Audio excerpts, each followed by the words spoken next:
चुनौती कही जा रही है कांग्रेस के लिए आज का कार्यक्रम, समाज कार्यक्रम। चुनौती तो देश के सामने है। लाखों करोड़ों परिवार को जो आज धोखा हुआ है पेपर लीक के माध्यम से, उनकी मेहनत जाहिर गई है, उनका पूरा भविष्य अंधकार में चला गया। वो जो धोखा है उसके खिलाफ जवाबदेही तय करने के लिए राहुल गांधी जी यहाँ पे आ रहे हैं। शिक्षा मंत्री जी को इस्तीफा देना चाहिए था, एक रिस्पॉन्सिबिलिटी उनको अपनी एक्सेप्ट करनी चाहिए थी। और मुझे लगा कोटा में जो यहाँ जो एक ऐसा शहर है जहाँ पर लाखों बच्चे पढ़ने के लिए आते हैं, कोचिंग इंस्टीट्यूशंस हैं, बहुत बच्चे पढ़ते हैं यहाँ पर, बहुत प्रभावित भी हुए हैं। तो उनकी क्या आशंकाएं हैं, क्या उनको एंग्जाइटीज हैं और कैसे वो आगे टैकल कर सकते हैं। और सबसे बड़ी बात, इस देश में अगर कुछ गलत हो रहा है तो अकाउंटेबल कौन है, रिस्पॉन्सिबिलिटी किसकी है। आप जांच के नाम पर लोगों को बचाएंगे तो मैं समझता हूँ बड़ा गलत है। और जो सरकार का रवैया रहा अब तक, वो उनको नौजवानों से कोई उनका चिंता नहीं है, ना उनके भविष्य की चिंता है, ना उनको परवाह है। आप कितना भी चीखो चिल्लाओ, लेकिन राहुल जी के कहने मुझे लगता है आह्वान से न सिर्फ राजस्थान में लेकिन पूरे देश में नौजवान एकजुट होगा और अकाउंटेबिलिटी की हम मांग कर रहे हैं।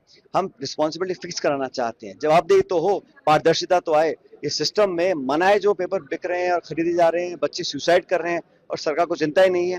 ये बड़ा संकट का समय नौजवानों के लिए, इसलिए राहुल जी संवाद करेंगे और बहुत अच्छा कार्यक्रम यहाँ पे होगा। सरकार पूरी कोशिश कर रही है कि यहाँ बच्चे कम आए या उनको दबाव डाला जा रहा है या धमकाया जा रहा है, लेकिन बावजूद इसके कांग्रेस के ऊपर की कांग्रेस दबाव बना रही है कोचिंग संस्थानों पर कि वो खुद सब जानते हैं। आप यहाँ शहर में घूम लीजिए, पता पड़ जाएगा आपको। लेकिन बावजूद उसके बहुत बड़ी तादाद में बच्चे यहाँ पर आएंगे और उनसे अच्छे खुले माहौल में संवाद होगा ताकि उनको भविष्य के लिए विश्वास पैदा कर सकें हम लोग। आज बड़ा संवाद कार्यक्रम कांग्रेस का हो रहा है, आरोप प्रत्यारोप लगातार सामने आ रहे हैं। क्या लगता है किस तरह का संभव ये प्रयास था और कितना रंग लाएगा? देखिए, राहुल गांधी जी युवाओं की आवाज उठा रहे हैं। देश का युवा आज जिस प्रकार से असमंजस की स्थिति के अंदर है, लगातार पेपर लीक हो रहे हैं, परीक्षाएं रद्द हो रही हैं, सरकार जिम्मेदारी नहीं समझ रही है, किसी की जिम्मेदारी फिक्स भी नहीं कर रही है। शिक्षा मंत्री का इस्तीफा नहीं हो रहा है। एनटीए के अंदर जिस प्रकार से जिन लोगों की नियुक्ति हुई, उन लोगों ने भ्रष्टाचार किया, उन लोगों ने पेपर लीक किया, उसकी तह तक नहीं जा रही है। सीबीआई को जांच दी है। ये वही सीबीआई है जो केंद्र सरकार के इशारे पे चलती है, जहां मर्जी जिन पे केस करती है, जहां मर्जी जिनको बरी भी कर देती है, जो बीजेपी की वॉशिंग मशीन से निकाल देती है। तो ऐसे में सिर्फ और सिर्फ युवाओं को गुमराह करने का काम ये लोग कर रहे हैं। आज 12 साल से मोदी जी सत्ता के अंदर हैं। 2 करोड़ युवाओं को रोजगार देने का वादा किया था, लेकिन पिछले 45 वर्षों में सबसे अधिक बेरोजगारी आज है।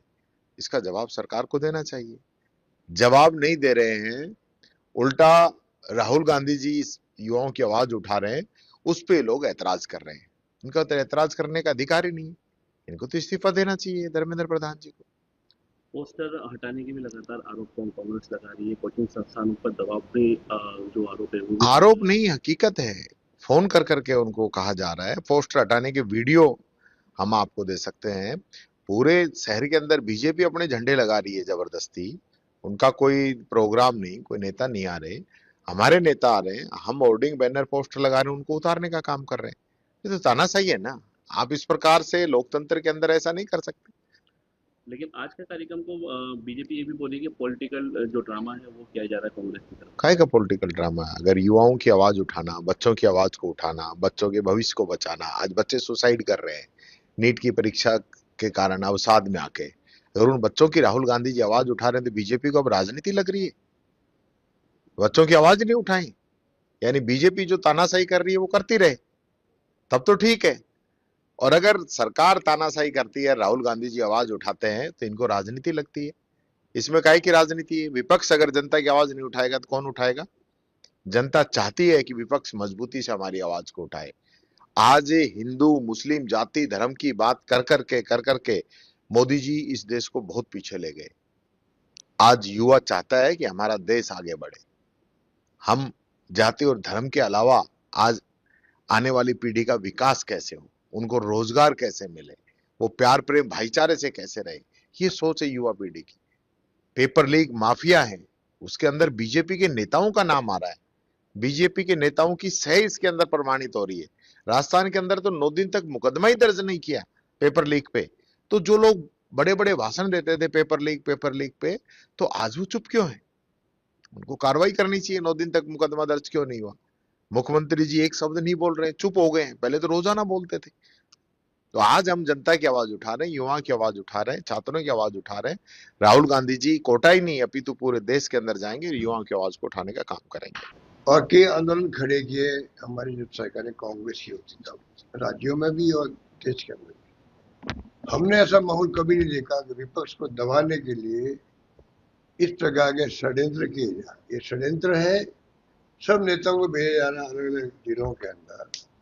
और राहुल गांधी जी का जो फैसला है कि भाई हम नीट को लेके या एसएससी को लेके जो भी अलग अलग परीक्षाएं, करीब 90 परीक्षाएं आज तक हुई है जिस प्रकार से पेपर आउट हुए हैं, एक बड़ा इश्यू है। राज्यों में भी हुई उस वक्त में, राजस्थान सहित इनके खुद के राज्यों में हुई, पर राजस्थान को बदनाम करते बिना बदनाम करते।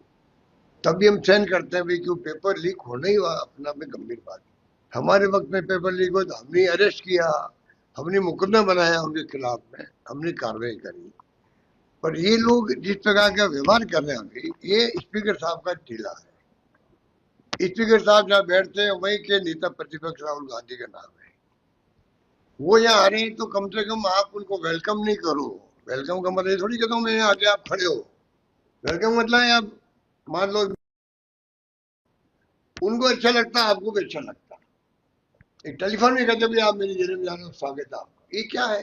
ये तो पॉलिटिकल एक्टिविटी है हमारी। हम चाहते हैं कि जो कुछ भी 22 लाख बच्चों को जो तकलीफ हुई है उसकी भावनाओं को रिप्रेजेंट करेंगे, जिससे कि जो आत्महत्या हो रही है वो रुक जाए। कल एक आत्महत्या होगी राजस्थान के अंदर, नवलगढ़ के अंदर। तो ये विपक्ष का काम है, जन आक्रोश को, जन भावनाओं को रिप्रेजेंट करना। फायदा सरकार को भी मिलता है। अगर मान लो शांति व्यवस्था कायम रहती है, कानून व्यवस्था कायम रहती है, किसको फायदा मिलता है? सरकार को मिलता है। पर इनकी सोच तो जो है पूरी तरह जो है क्या कहना चाहिए कि डेमोक्रेसी में विश्वास नहीं कर रही है। ताना से प्रवृत्ति इनके दिलो दिमाग के अंदर है। जैसे ही सुना कि राहुल गांधी जी यात्रा में निकल रहे हैं, कोटा की शुरुआत कर रहे हैं, और शुरू कर दिया तमाशा, शुरू कर दिया। तमाम जो यहाँ कोचिंग इंस्टीट्यूशन है, हॉस्टल्स है, आप बताइए उनको मैसेज जाना है भाई कि आप कोई नहीं जाए वहां पर। ये तरीका गलत है। मेरा मानना है कि ये कभी हमने देखा नहीं है ऐसा माहौल को। और मेरा मानना है कि आज बहुत उत्साह है। कल मुझसे मिलना ही बच्चे है, और उन्होंने जो है हमें आगे विश्वास दिलाया कि हम सब वहां पे आ रहे हैं, हमें कोई रोक नहीं सकता। हम जानते हैं कि हमें पीड़ा कितनी है। पेपर 2-3 बार जब एग्जाम दे रहे हैं, हमें तकलीफ हम जानते हैं। इस प्रकार का माहौल वो खुद मेरे कल कह के गए हैं बच्चे। तो कहने का मतलब ये है कि ये तरीका इनका बहुत ही तानाशाहीपूर्ण रवैया है। और राहुल गांधी जी आ रहे हैं, आप देखेंगे मैसेज बहुत शानदार गया पूरे देश के अंदर कि कोई तो है नेता जिसने बीड़ा उठाया है तमाम जो आक्रोश है देश के अंदर, उसको रिप्रेजेंट करने का, आंखें खोलने का सरकार की। जैसे कि वो अभी देखिए ना, आप आर्मी, एयरफोर्स, सीआईएसएफ, ऐसा कभी देखा आपने आजादी के बाद में? एयरफोर्स के प्लेन, हेलीकॉप्टर पेपर लेके जाएंगे 500 जगह पर। आर्मी काम करेगी, सीआईएसएफ काम करेगी, राज्य सरकार को जाऊंगे इस काम के अंदर। अरे ये आपकी स्थिति बन गई। आप इतने बौखला गए हो कि आपने ये स्थिति पैदा कर दी देश के अंदर। लोग क्या सोचते होंगे, दुनिया क्या सोचती होगी हमारे बारे में कि ये क्या है देश के अंदर, जहां पूरी आर्म फोर्सेस में लगा रहे पेपर को करवाने के लिए। इससे बड़ी शर्मनाक बात एनडीए गवर्नमेंट के लिए, बीजेपी के लिए कोई हो नहीं सकती मेरा।